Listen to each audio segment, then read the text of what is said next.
آپ تو آپ کچھ بتا رہے تھے نا, وہ سٹے کے علاوہ کچھ چیزیں آ گئی ہیں امریکہ میں, وہ کیا چیز تھی؟ چلیں ہاتھ کے ہاتھ وہ بھی حل ہو جائے گا مسئلہ. ویٹ. امریکہ میں ویٹ بہت لی جا رہی ہے. ابھی پتہ نہیں چرس کا مہذب نام ہے یا ہیروئن کو پیار سے ویٹ کہتے ہیں, لیکن کوئی نشے کی چیز ہے.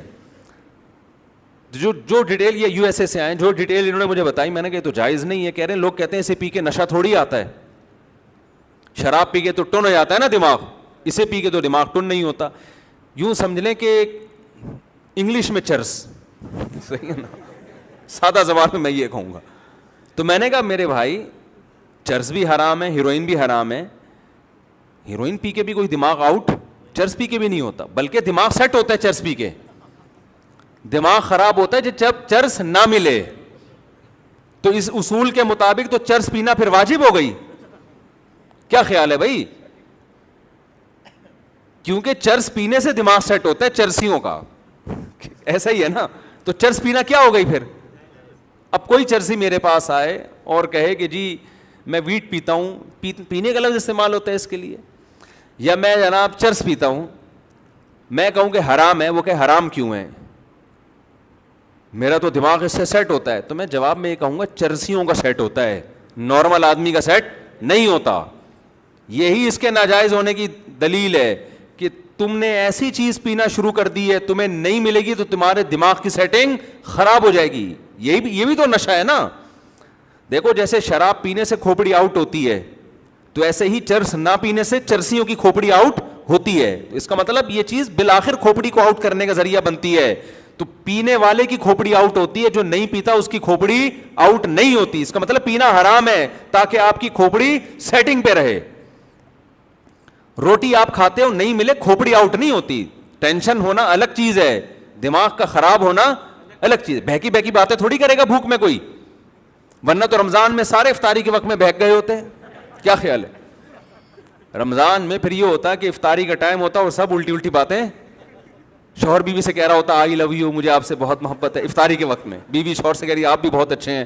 جیسے ہی پکوڑا پیٹ میں جاتا خیال ہوتا ہے یار ہم کس قسم کی باتیں کر رہے تھے افطاری میں بیٹھ. سمجھ آ گئی نا؟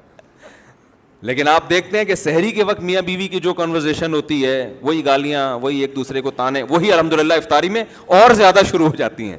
اس کا مطلب ہے افطاری میں دماغ اور زیادہ کیا ہو جاتا ہے, کام کرنا شروع کر دیتے. پھڈے ہوتے ہیں افطاری میں, ہم نے خود دیکھے ہیں, گلاس ٹوٹ رہے ہوتے ہیں. اور تو اس کا مطلب بالکل نارمل لائف گزر رہی ہے ان کی. چرسی کے ساتھ ایسا نہیں ہے بھائی. تو ہر حرام چیز پہ آپ کوئی بھی ایک خوبصورت لیبل لگا لو اور اس کو کیا کر دو. خدا کے بندو اپنی لائف کو دیکھو, سیدھا سیدھا کھانا جو پیغمبروں کی زندگی میں نے یہ جب مجھے یو ایس اے سے آیا نا کہ وہ ٹینشن ہوتی ہے تو وہ لوگ یہ پیتے ہیں, میں نے کہا یار ہمیں ٹینشن ہوتی ہے تو ہم سو جاتے ہیں.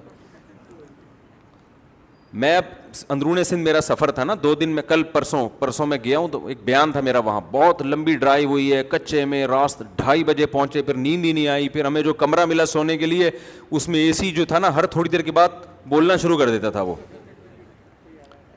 اور لوڈ شیڈنگ بہت تھی تو پنکھا ایک دم تیز ہو جاتا پھر بند ہو جاتا. پوری رات نہیں سو سکے, فجر کے بعد کوشش کی, پھر نہیں, پھر 1.5-2 گھنٹے کا بیان ہوا. پھر اتنی لمبی ڈرائیو میں پہنچا تو میرا سیٹنگ کیا ہو گئی, آؤٹ. اب میں جا رہا ہوں, یہ چرس تھوڑی سی مل جائے بیگم, یہ پاگلوں والی حرکت ہو جائے گی نا. یا میں کہوں بیگم سگریٹ پلا دو تھوڑی سی, یا سٹا لگانا ہے, میں نے چرس پینی ہے, یا شراب کے دو, کیونکہ اور میں غصہ بھی آتا ہے جب انسان کی نیند نہیں ہوتی. تو اس کا حل یہی تھا, میں نے کہا بھائی میں کمرہ بند کر کے سو رہا ہوں, کسی کی آواز مجھے کمرے میں نہیں آنی چاہیے. اگر گھر میں ایسا روم نہیں ہے, باہر نکل جائے آدمی, کہیں آفس میں سو جائے, کہیں بھی, تو طبیعت سے سوئیں, اللہ کا شکر ہے, اس کے بعد اٹھیں تو فٹ فاٹ.